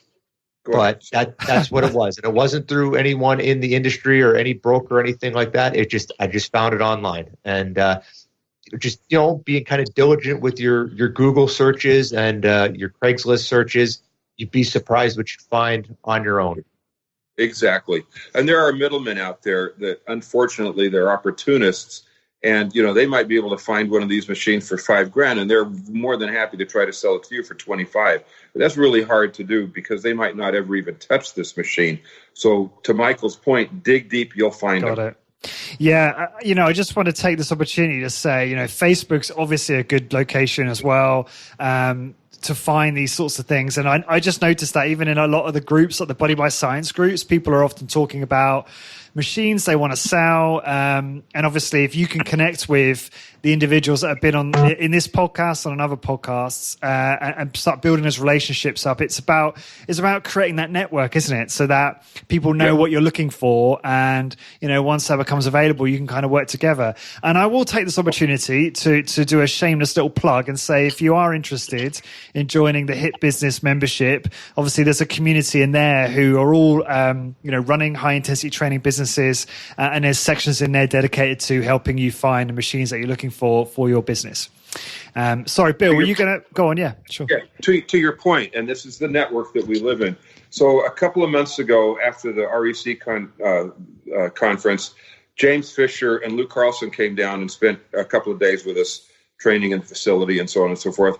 And James or Luke, one of them said, Bill, I'm surprised that you don't have a duo squat machine in here, being the Nautilus guy that you are. And I said, you know what? You're damn right. I am surprised too. Why don't I have one? I've had them before, but I don't have one now. So I put it out there in the universe. Within a couple of days, there were 4 of them that were available that I found out about just through the network. And I was able to pick one up down on the Louisiana-Texas border, and it's now in the facility. So if you tell people that you're looking for these machines, they will find you. Yeah. Awesome story. That's cool. All right. So I guess, another thing to say, and maybe this isn't going to be a popular topic amongst you three because you're all a little bit biased. But what about, those thinking, okay, look, I can't stretch to that price tag, or I can't find the machines, or what have you. What do you think are sort of the best alternatives that people could look to? Let's go back in time, call up Arthur Jones, ask him the same question, see what he says. Although I do agree with Bill on that, I'll give you a quick little note there, Lawrence. Before I could afford the medical low back, I had the core version, and the big question was: does the core version actually isolate those lumbar muscles? Does it work as intended? And we were able to test a very good section of the population on the medical one who had been using the core low back machine. And it did show that the core low back does train the lumbar muscles. You can't come up with the same data, of course, with it. But the interesting thing was a lot of people had a hard time getting the restraints as tight as you would want them on the core version. Right. And when I tested those people in the top, 6 to 10 degrees, strength dropped off because you could see their hips did want to move on the core version because they couldn't handle the tightness of the restraints. But if they could handle the tightness, you can put them in tight enough. MedX core low back will train those muscles. Cool. Dwayne, any thoughts on alternatives? Because I know Bill's too biased to give me a sensible answer. Well, your body responds to an overload. You can get a result lifting rocks. So, what are we trying to do for people? We're trying to help them get healthier, stronger, and live a more productive life. That's the bottom line. These tools are simply that, just a tool. Now, you can use a rock. You can go from rocks to the MedX medical machine. You can get similar results from either. The difference being is you may need to do more exercises depending on the tool. You're not going to get the data to quantify and qualify your results. But if you're putting in an effort against resistance through a range of motion, you're going to get a result. So do you need these machines? No. I look at them like a car. You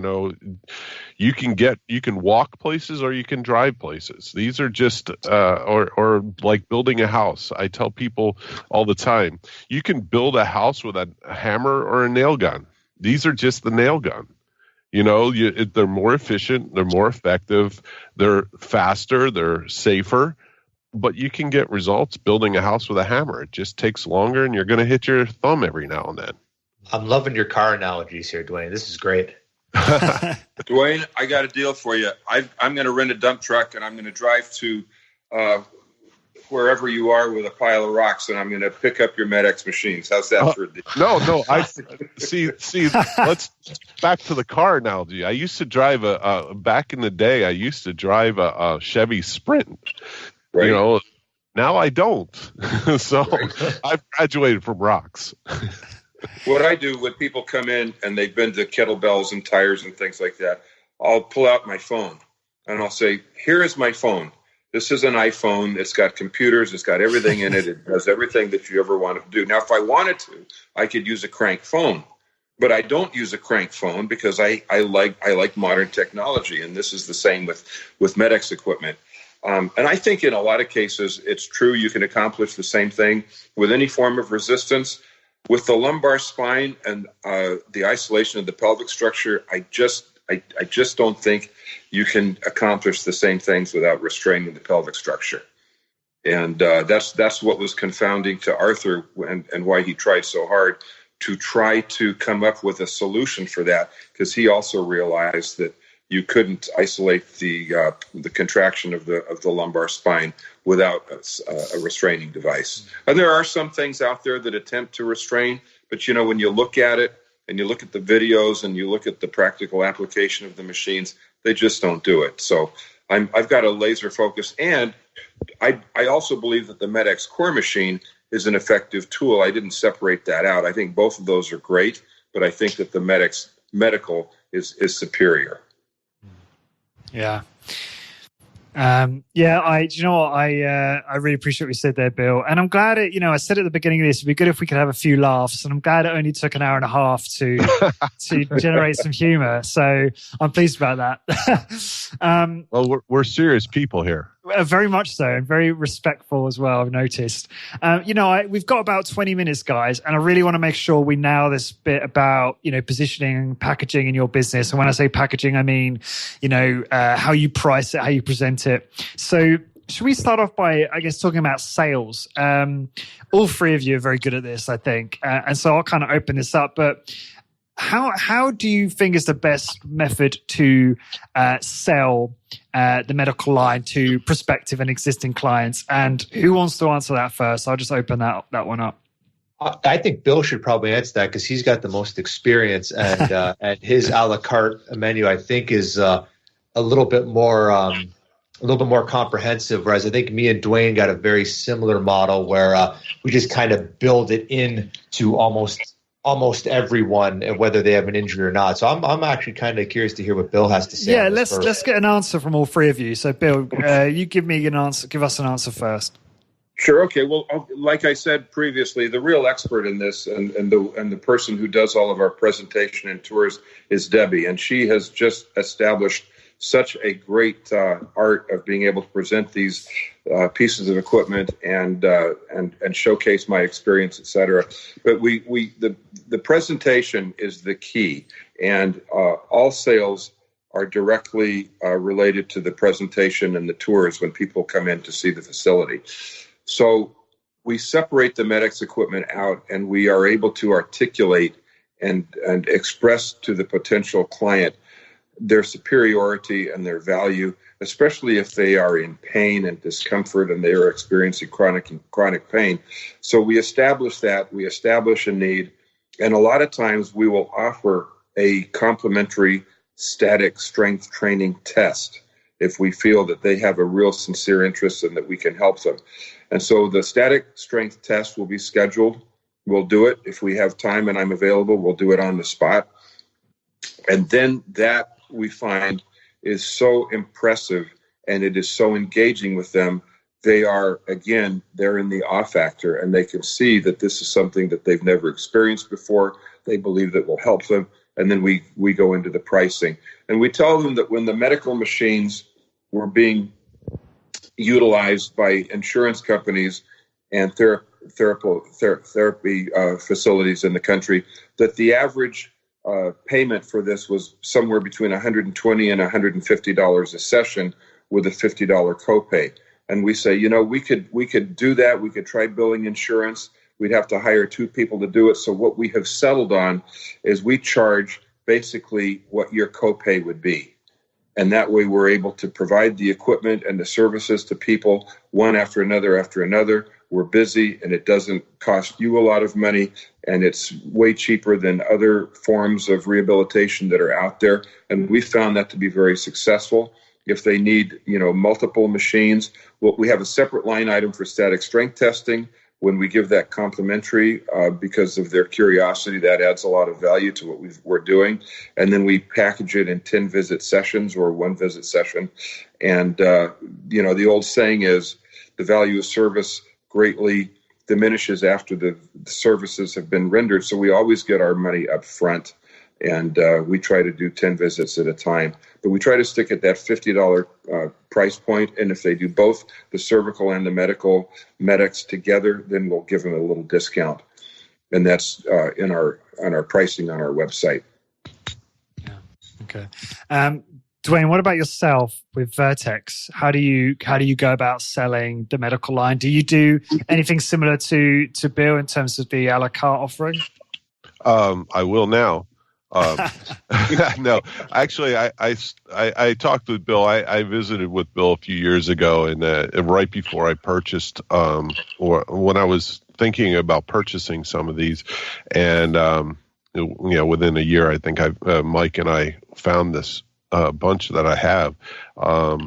But I really like the a la carte. It fits in with my business model of my personal training. I mean, I sell 10 sessions. I don't do the monthly billing. So what I would do is I would just create a whole nother package for the medical machines. And like Bill said, if you do more than one, you give them a little bit of a break, because you're going to do them worlds of good, and they're going to keep coming back if you're giving them the service that they're looking for. And if they get the results, they're going to be telling everybody. So your pricing needs to be a little bit higher than what they expect, but not so far out that they're never going to be able to afford it. Yeah. I'd like to point out also that if you get them in as a leader on the neck and spine, then after you've had them in there for a few sessions, then you can start to express to them the value of training the whole body. And that is a real easy pathway right into your full training sessions or your facility. Yeah, that's genius. So you get someone come in because they've seen your advertising there, Bill, about lower back pain. They come in just for that, just for a solution for that, and then obviously then they see the rest of your facility, and they gain an appreciation for a holistic strength training routine. Right. So it's a great gateway drug, if you will. And then with the strength training, they'll say to you, "Well, how long do I have to do this?" And Debbie says, "For the rest of your life." Oh, okay, got it. What about Mike? What about you? Do you? I mean, I know from what I understand, it's you have kind of a gym rate that includes all of your services, or are you thinking about doing something like this as well? Actually, Bill's just last little bit there, it was a perfect segue for me to explain what we do. And generally, someone comes in, they tell me what their goal is, and we try to make that goal a reality for them. And if someone comes in and they have some sort of spinal issue, then obviously we're going to lean heavily on the MedX medical technology to rectify them. But just like Bill had discussed, it's my belief that the long-term solution to even an acute lower back pain is that the whole body has to be strong. That might be where they're feeling their pain. That might be where their issue is. But in general, most people are coming in the door and their whole body is atrophied. So even if the first 2 or 3 sessions are very dominant on the MedX medical technology, I very quickly want to start making it just a part of an overall full body program instead of just having them do that. And whether you would say that, okay, that's a good business decision because I'm going to see them longer and I have more options for them, or whether you're doing it with just their well-being in mind, I think it's exactly the same. Right. You're going to get the best results from them. It's going to be a good business model for you. And I think everyone's happy and everyone gets the most out of it that way. Yeah, I noticed on your website, Bill, for the a la carte, it's mainly obviously focused around the lumbar and cervical machines. Would you consider doing something similar for neck rotation or rotary torso? And if not, why not? No, I definitely would. Absolutely. Because those are specific rehabilitation issues. And the average person that comes in to do a full body workout, that's not going to be on their radar. And I think, again, I'll underscore, you can use those as a leader to get people in with specific problems. And we always say, we use the analogy of ropes on a tent, to Michael's point. You can't just strengthen one muscle or one section of muscles. In the beginning, yes, to get them out of chronic pain. But then we say, if you just pulled on one rope on a tent frame, the tent would be lopsided.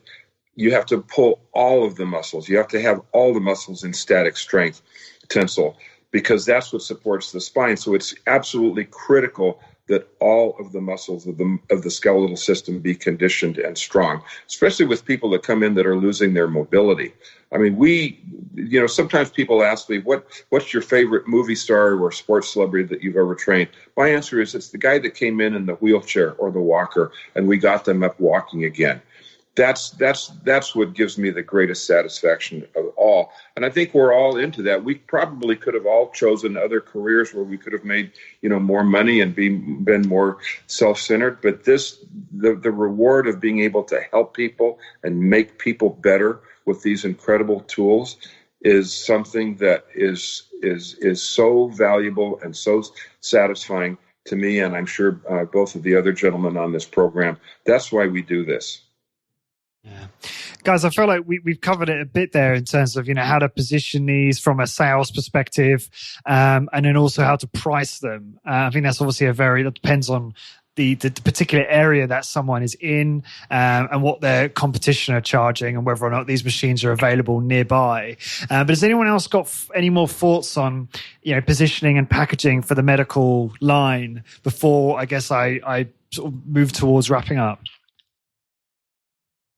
I don't know if there's too much more to be added here. I think you got 3 facilities that utilize it. We got slightly different ways of integrating into our business, but all 3 seem to be successful. The craziest thing is, and I know you're a numbers guy, Lawrence, and you like to get those specific details. I love the numbers.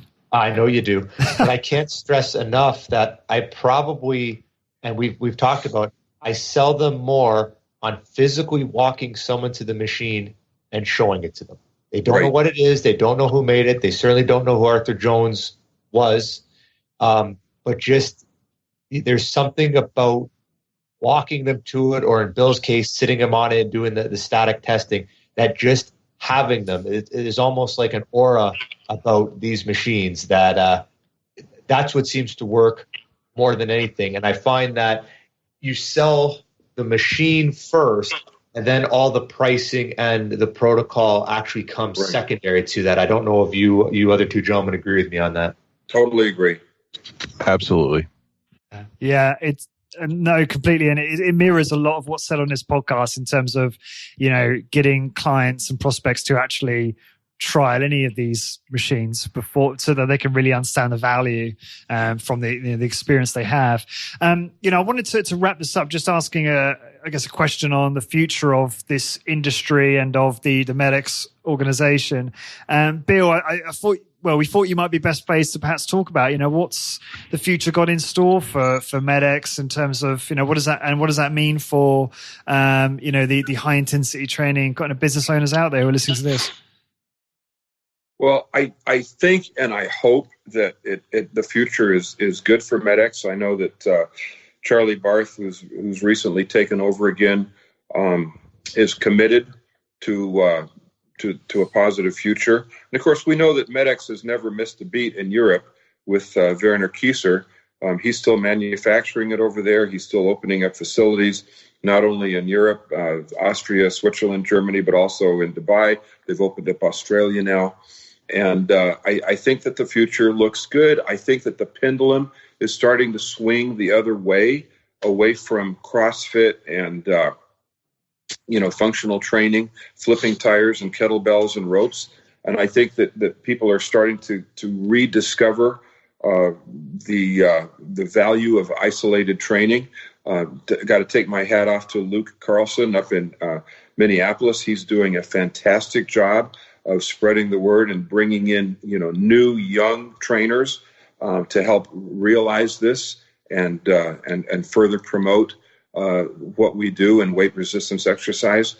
So I think that it's got a great future, and also what we're finding out in some of the conferences is that the population they're exiting the big box gyms, and they're seeking out more boutique style places. They go to one little place for yoga, another place for spinning, another place for stretching, another place for strength training.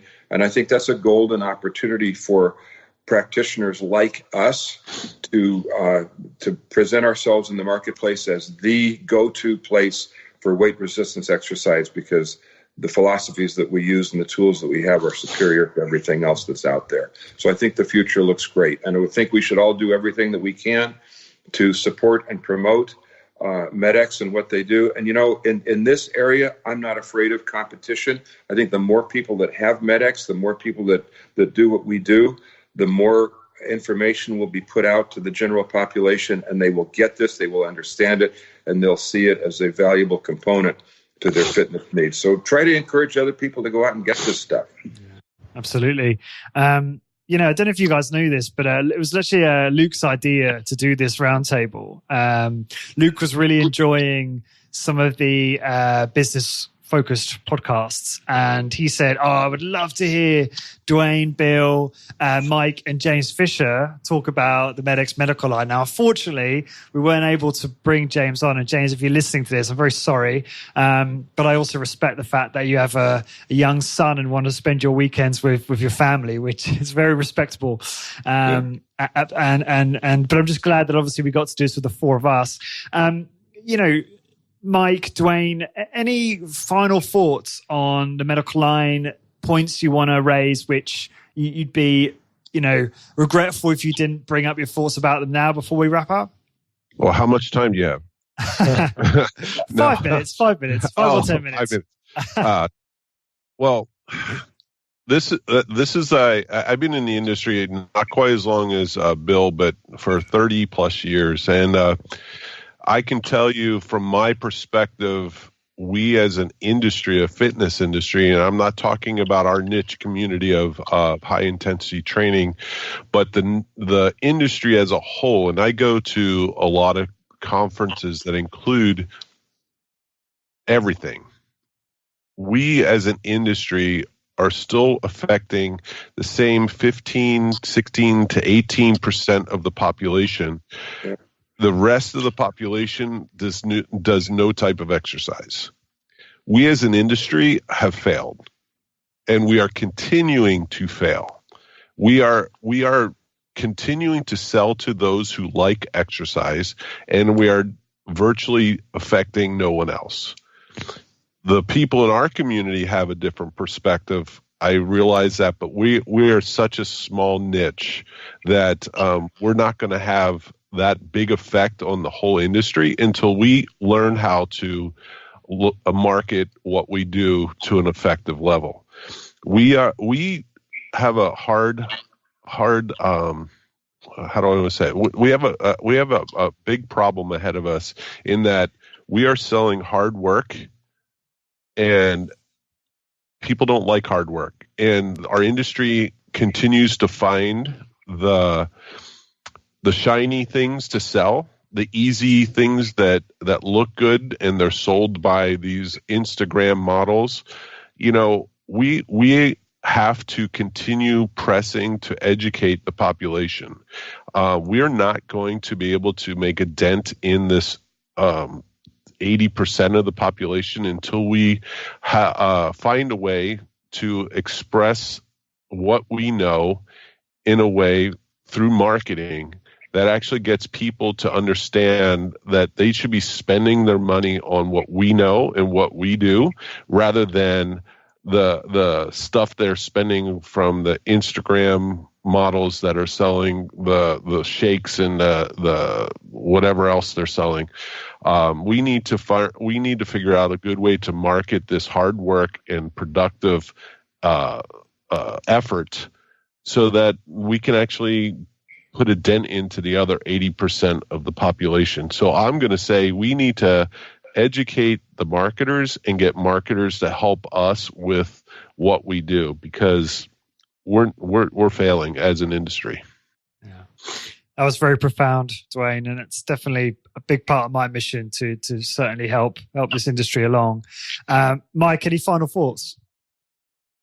Yeah, I like what Dwayne was saying there, that ultimately we sell hard work, and hard work is a hard sell. But I think we all agree with the value of it. Also, to kind of reiterate a little bit what Bill was saying, I think we're actually in a good spot. Certainly, we'd like to be able to go after that 80%. Or I think the number's closer to 95% after a discussion I had with Gary Jones about people who don't exercise at all.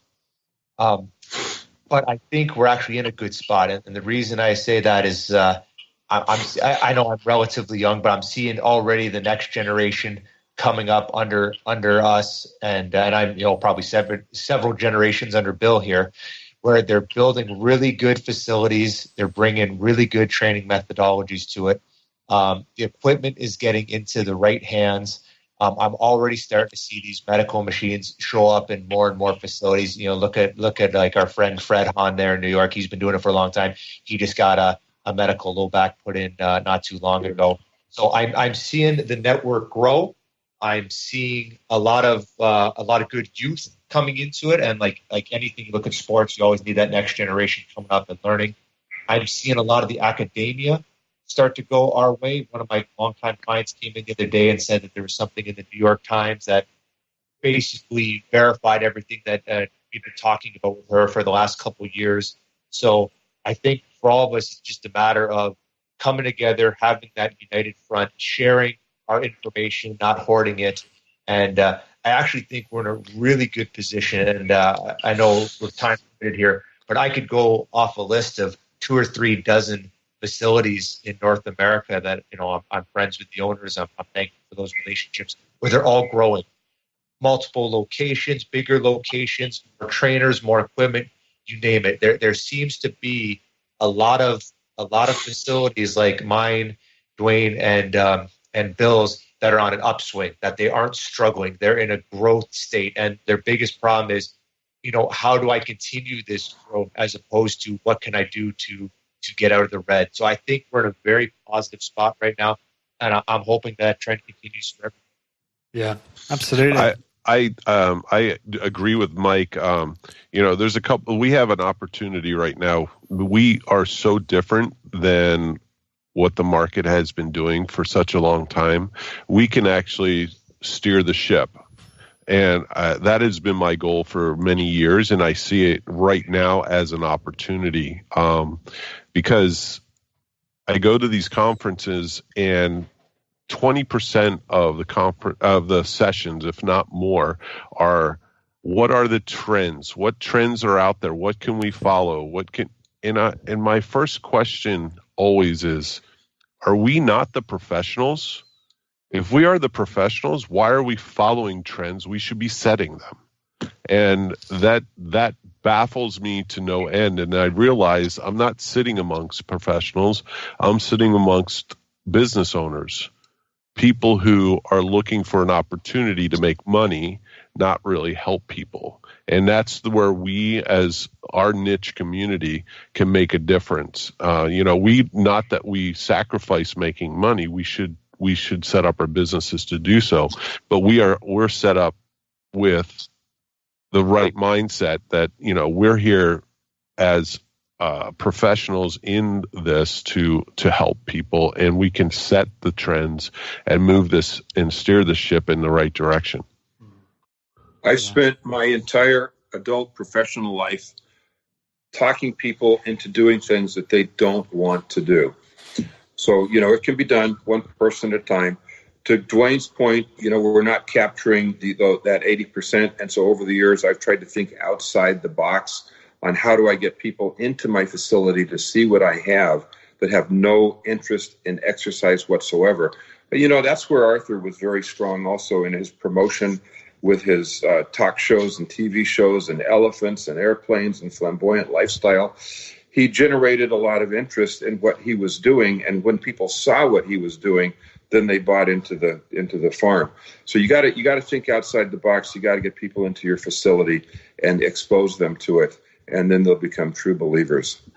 Yeah, and I just want to say, I was having a conversation with someone the other day, just a phone call, and they were a very successful entrepreneur in the fitness scene. Not necessarily high intensity training, but things that perhaps people on this call wouldn't necessarily advocate. Things like gymnastic strength training, but they've done very well in terms of running gyms and providing online health services, and they are very, very interested in what we're talking about. I mean, they are, basically wants to be converted and are really buying into the message that all of you have been spreading on my podcast and as well as all the other guests. So to see someone who is quite influential in fitness, who has, comes from a different way of looking at all of this stuff, being far more interested in high intensity strength training, it being safer and perhaps more effective,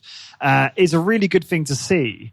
And so this isn't really me trying to brag about the impact the podcast is having, but it does really get me excited when I see people who completely change their mind about exercise or change their habits. And obviously if someone's got a big influence, that's good too. So I just appreciate, one way of me saying I appreciate all of you guys taking the time to jump on the podcast, do this, because I think that this type of thing really helps convert more people. So to this way of looking at things. Well, I was converted. I didn't train this way through my athletic career. Right. I started doing this once I got a job at a health club, and this is how they train people. I had to learn how to do this so I could sell and be successful at my job. And I think for those people out there who have never given this a try, this type of training, or have but half-heartedly did, you need to take some time and really try it, because nothing else out there makes as much sense as what we do.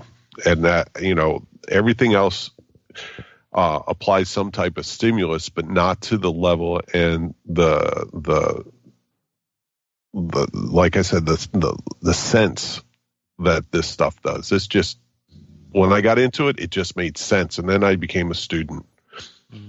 Yeah. I want to get everyone's contact details here so that the listeners can obviously know where to find you all. So, Bill, what's the best way for people to find out more about you? We have a website, basictrainingscottsdale.com. I have an email address, iamfitness@aol.com. Dated. We're a dinosaur. And our mainline phone number is 480-874-8008. Appreciate that. And Mike? Anything on Google, STG Strength and Power. Facebook, STG Strength and Power.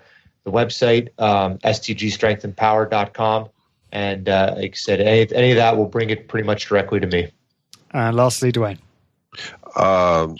All over social media, Vertex Fitness, or my name, Dwayne Wimmer. You can find me all over any social media. My email is Dwayne, DWAYNE, @vertexfit.com.